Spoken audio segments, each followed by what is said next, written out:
আসসালামু আলাইকুম সবাইকে।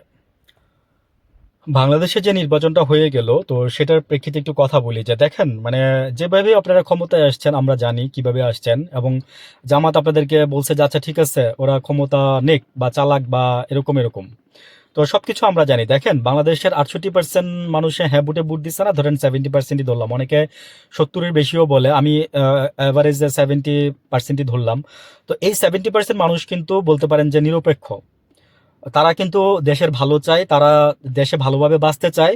তারা দেশের আমি আপনাকে ট্যাক্স পে করি ভাই, আমি আপনার কাছে ন্যায্য অধিকারটা কেন কেন চাবো না?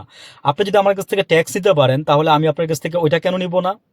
আমার ন্যায্য অধিকারটা আপনি আমাকে কেন বুঝাই দিবেন না? এটা হচ্ছে আমার কথা আর কি। তো 70% এই মানুষের উপরে, কিন্তু বাংলাদেশের 70% মানুষের উপরে আপনার এই কোনো দলেরই কোনো নিয়ন্ত্রণ নাই। তারা কিন্তু মানে স্বতন্ত্র, এই 70% মানুষ, উইথ মি। তো এখন কথা হচ্ছে যে এই মানুষগুলো কিন্তু বেইমানি পছন্দ করে না। বাংলাদেশের মানুষ কিন্তু কখনো কোনোদিন বেইমানি, কারোর বেইমানি মেনে নেয় নাই। দেখেন আমরা বাংলাদেশ একসময় 1900 আমরা একসময় আমরা মালয়েশিয়াতে 1933 সালে আমরা আহ, গরুর মাংস রপ্তানি করতাম। হ্যাঁ, অথচ সেই মালয়েশিয়া আজকে আমাদেরকে গরিব বলে।